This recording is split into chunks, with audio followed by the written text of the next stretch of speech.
Dans cette partie, nous allons voir ensemble comment réaliser une interview. L'interview, c'est un moyen rapide et économique de transmettre des informations aux spectateurs. Mais malgré son apparente simplicité, il y a un minimum de choses à laquelle il faut faire attention. On peut distinguer tout d'abord deux types d'interviews. La première qui s'apparente à du micro-trottoir, elle va nous permettre de recueillir des témoignages ou des impressions à chaud prises sur le vif. Le deuxième type s'adresse plus à des spécialistes comme des scientifiques ou des politiciens. Pour être correctement réalisée, une interview doit avoir un minimum de préparation. On va tout d'abord sélectionner le candidat idéal, de s'assurer que la personne interrogée ne sera pas mal à l'aise devant la caméra. L'idéal étant de discuter avec elle, de manière à faire connaissance, et ça permet également de dégrossir l'interview, de lui expliquer l'axe sur lequel vont porter les questions.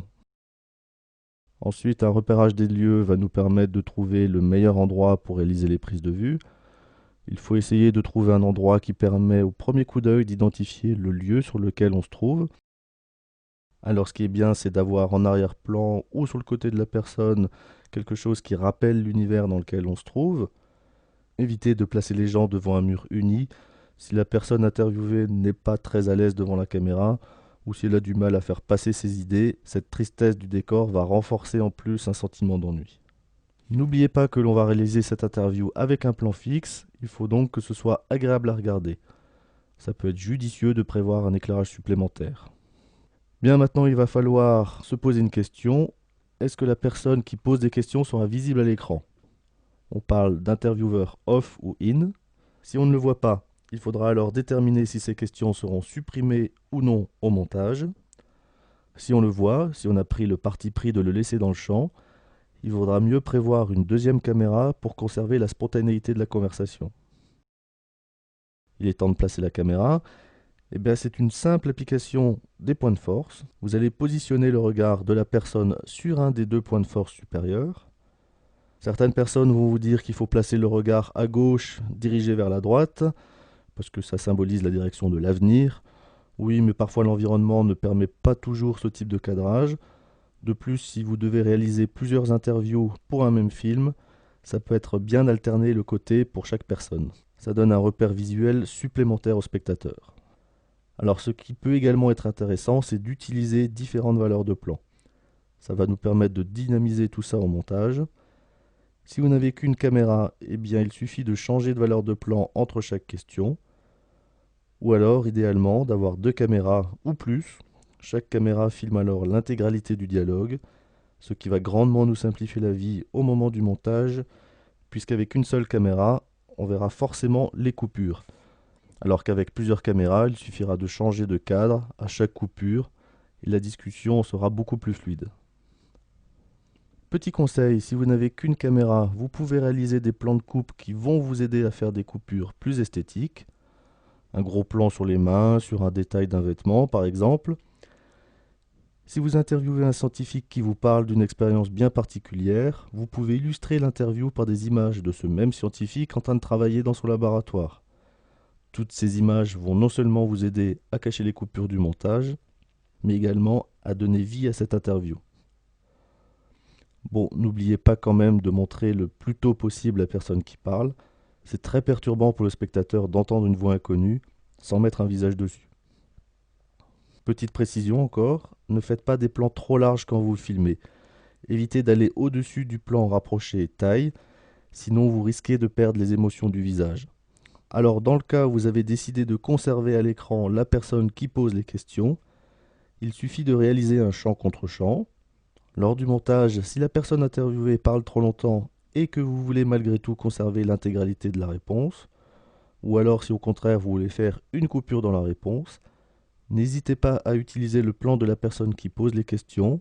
On la verra qui écoute attentivement l'autre personne en face d'elle et ça permet de voir ses réactions sur son visage.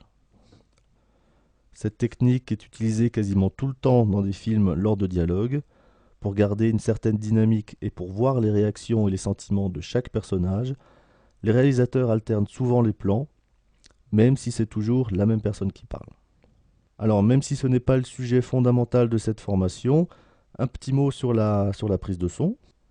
Dans le cas d'un micro-trottoir, Donc des interviews qui ne sont pas du tout préparées, qui sont là pour capter des témoignages à vif d'un événement bien particulier.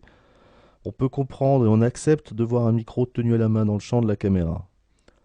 Par contre, pour une interview préparée et bien posée, cette solution est à bannir. Il va falloir utiliser un micro perché, ce qui nécessite souvent une personne supplémentaire, ou alors, beaucoup plus simple, on peut utiliser un micro-cravate qui est beaucoup plus discret. Je vous déconseille fortement le micro de la caméra. Il est souvent de mauvaise qualité et en plus il captera aussi tout le bruit ambiant de l'environnement dans lequel vous vous trouvez. La dernière chose à vérifier, que vous avez suffisamment de place disponible sur votre support d'enregistrement et des batteries chargées. Il n'y a rien de pire que de couper une interview en cours de route parce que la batterie est déchargée et de dire que vous allez en chercher une nouvelle dans la voiture. Vous allez couper toute la dynamique de l'échange et cela donne un côté très amateur. Vous allez perdre toute crédibilité. Un dernier conseil à propos des questions que vous allez poser. N'utilisez pas de questions fermées, c'est-à-dire ne posez pas de questions à laquelle on peut répondre par oui ou par non. Il faut faire parler la personne en face de vous. Par exemple, ne demandez pas est-ce qu'il fait beau aujourd'hui, mais plutôt quel est le temps aujourd'hui. Bon, c'est un peu simpliste comme exemple, mais il faut forcer la personne de manière subtile à vous parler. De plus, si vous avez décidé de couper les questions au montage, demandez à la personne de reprendre la question, sinon ça va être très difficile à monter. Un autre exemple tout bête, si vous demandez comment vous appelez-vous et que faites-vous, si on vous répond Robert informaticien, vous ne pourrez pas en faire grand-chose. Tandis que je m'appelle Robert et je suis informaticien, ce sera beaucoup plus facile à monter. Bon, je crois qu'on a fait un petit peu le tour de la question sur la façon de réaliser une interview. Ah, si, juste un dernier point, la place de la personne qui pose les questions. En fonction de la direction de regard, elle se placera d'un côté de la caméra ou de l'autre. Si vous êtes tout seul, vous déclenchez la caméra et vous vous placez ensuite à côté. La personne qui répond ne doit pas regarder la caméra. N'oubliez pas que l'interview est un dialogue entre deux personnes, donc il est normal qu'elle se regarde et ne fixe pas la caméra. En fait, une personne regarde la caméra uniquement quand elle s'adresse directement au spectateur, comme le président qui fait une déclaration, le présentateur du journal télévisé qui vous informe sur les événements de la journée, ou encore le formateur et les formes qui vous présentent sa formation. Voilà, cette fois-ci, je crois que tout est bon. À vous de jouer.